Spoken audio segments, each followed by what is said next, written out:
welcome to day 3. So today we're finally going to practice getting upside down using the wall as extra support. So hopefully this will help you gain the confidence to be upside down while having this extra support so that when you're ready, you can work on practicing headstand in the middle of the room. So I'll have you start by bringing your mat up against a wall. Sit on your mat with your legs straight out in front of you and flex your feet. So right now we're measuring the distance of our legs. And I want you to mark where your butt is right now. As you flip over to all fours, right, keep that spot in mind. And we'll get set up with your butt towards the wall, your head away from the wall. All right, and I want your head to be placed on that line. So bring your elbows back a little bit further. We'll get set up like we've practiced before. Grab opposite elbows, release the hands, interlace the fingers. Crown of your head down, press into the back of your head, tuck your toes, straighten your legs, and then walk your feet up the wall. All right, good. So now your hips should be pretty well over your shoulders. Right, I invite you to practice pressing down into your forearms, bringing less weight into your head. You can hold here and just get comfortable being upside down, or I invite you to lift one leg straight up towards the sky, and the other leg is still on the wall at an L. Again, you can hold here. Yeah, you're still pressing down into your legs. Now, if you want to move to the next level, you'll point your toes and then flex your toes, right? Flex your foot, right? So now you are balancing away from the wall, but if you start to fall forward, you can catch yourself, place the foot back on the wall. Again, point and then flex, and you're away from the wall. And then if you want from there, lift your other foot up. And then when you're ready, you'll walk your feet down, come into a child's pose, and hold for a couple of breaths. So as we come out of these, it's really important to come down to a child's pose or to a forward fold, because if you stand up too fast after being upside down, you're going to get really lightheaded. So just start to let your body come back to quote-unquote normal, of not being upside down. All right, so that is one way to use the wall. We've got 3 more. The other 3, you're going to have your back to the wall. So we're going to get set up pretty much the same way, legs out in front of you, but this time I want you to measure where your knee is at, and that's where we're going to get set up. So mark that spot. This time I want your head facing the wall. All right, and get set up in your supported headstand. Straighten your legs. All right, from here, I don't love this when we're practicing away from the wall, but if we're using the wall, we'll let it slide. So we're going to kick your feet up until you catch the wall. All right, then re-engage your shoulders. Right, you have one foot bent against the wall. The other leg is straight up towards the sky. Practice engaging your core, your glutes, your shoulders. And then we'll do the same thing, where you point, move your body away from the wall, and then flex, and you're hanging out in the air. And then you can just straighten that foot. And if you fall out of it, right, you're either falling down, or if you start to fall backwards, your foot can release on the wall.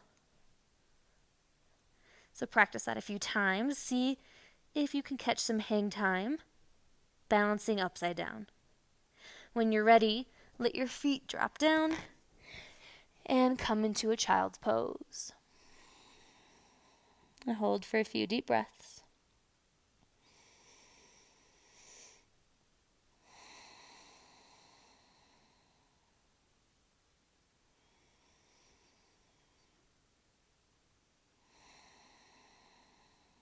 Okay.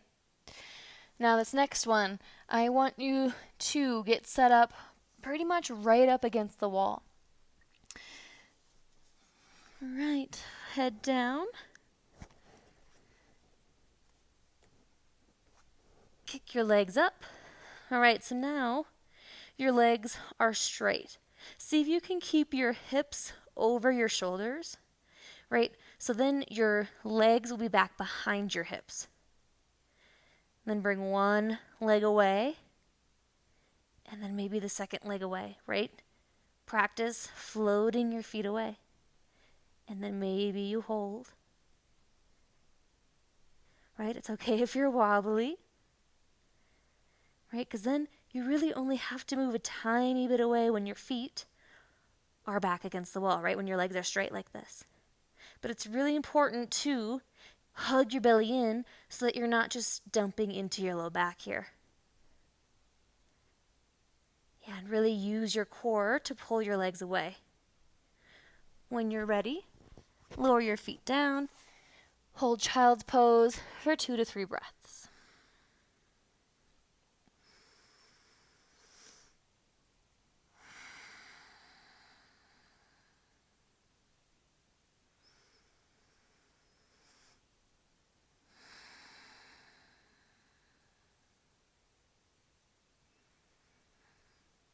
All right, one more. It's going to be very similar to the last one, but this time your butt's going to be against the wall, your knees into your chest.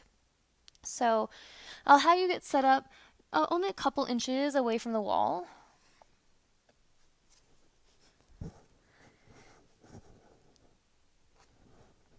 And when you kick up, see if you can relax your butt on the wall. And then bring your knees down and towards your chest. Right? And then you can squeeze your knees in, maybe take your hips away from the wall from there. Right? And you notice this is a whole lot more finding balance in your forearms. Because when you start to lean your knees forward, you press more into your elbows to bring your hips back. Right? So just play with that, rocking.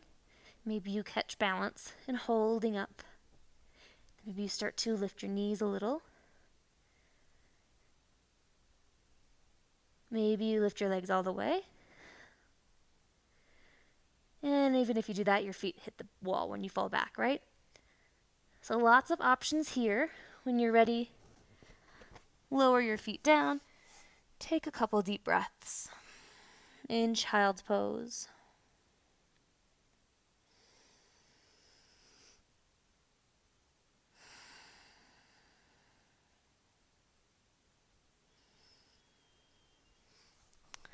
All right. Congratulations for getting upside down. Now, as I said at the beginning, I don't love the idea of kicking up into a headstand.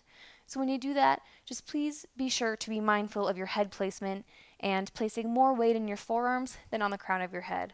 That way you protect your cervical spine. The wall is a great resource. It's a great way to practice getting upside down if maybe you're not quite ready to practice in the middle of the room.